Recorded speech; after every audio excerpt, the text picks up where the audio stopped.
사회적으로 핫한 이슈를 키워드로 알아보는 핫키워드 시간입니다. 함유진 캐스터 안녕하세요. 안녕하세요. 네, 자폐 스펙트럼 장애를 가진 신인 변호사의 좌충우돌 성장기를 다룬 드라마 이상한 변호사 우영우 많이 보셨을 텐데요. 하나의 신드롬이라고 할 만큼 대단한 인기를 끌었죠. 우영우처럼 천재성을 가진 발달 장애인은 현실에 없다는 논란에도 장애인 변호사가 부닥치게 되는 냉혹한 현실을 법정을 소재로 유쾌하게 풀어내 큰 반향을 일으켰는데요. 실제 현실은 어떨까요? 핫키워드에서 짚어보겠습니다. 드라마 속 우영우 변호사 역시 로스쿨 수석 졸업에도 로펌 취직이 쉽지 않았는데요. 현실은 더 가혹할 것 같아요. 네, 한국장애인 고용공단 통계를 보면요. 자폐성 장애인의 고용률은 28.1%, 지적장애인은 28%로 10명 중 7명은 직업이 없습니다. 전 국민 고용률의 절반에도 못 미치고 전체 장애인의 평균 고용률 35%보다도 낮은 게 진짜 현실입니다. 취업이 어려운 건 채용하는 사업체가 없거나 부족하다, 발달장애인 근무가 가능한지 등 채용 관련 정보를 파악하기 어렵다는 이유가 많았고요. 당장 취업하려 해도 일자리 자체를 찾기부터가 큰 벽이 아닐까 싶어요. 네, 맞습니다. 직장 유형을 보면 민간 사업체는 37%에 그쳤고요. 장애인 직업 재활시설과 정부 재정 지원 일자리가 대다수를 차지했습니다. 이외에 장애인 표준 사업장 순이었습니다. 할 수 있는 일도 사실상 한정적이었는데요.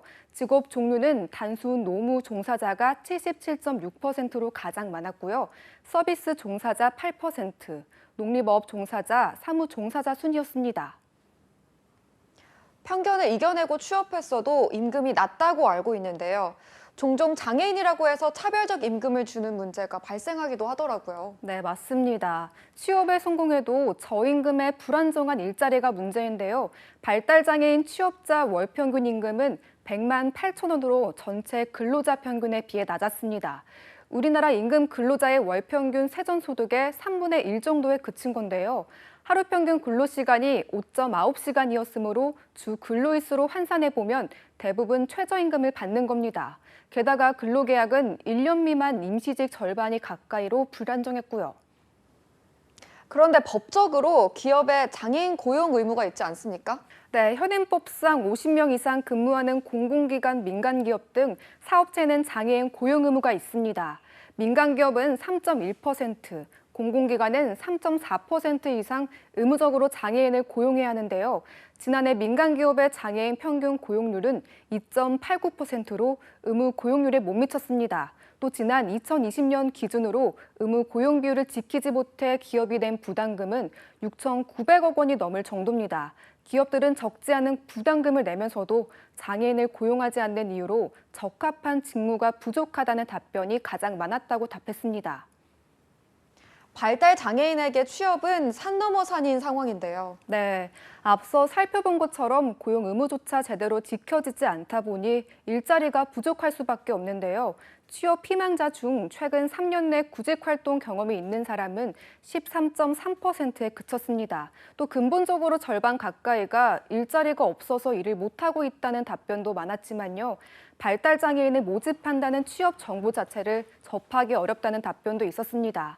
3위는 장애인 당사자의 근로 능력과 기술, 경력 부족함을 취업의 어려움으로 꼽았고요.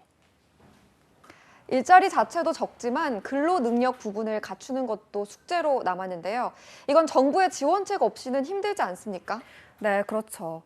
정부와 지자체의 정책적 노력이 뒷받침돼야 합니다. 15세 이상 전체 발달장애인 중 취업을 유지하거나 취업을 위해 필요한 고용 서비스가 있다고 응답한 비율은 44%였지만요. 최근 3년 동안 일자리를 갖기 위해 고용 서비스를 이용했다는 응답은 14%에 불과했습니다. 네, 우리 곁에 우영우들이 장애의 무게가 온전히 느껴지는 시간이었는데요. 이들이 사회 구성원으로서 자리에 잘 살아나갈 수 있도록 사회가 함께 고민해야 할 시점입니다. 지금까지 핫키워드 함예진 캐스터였습니다. 고맙습니다.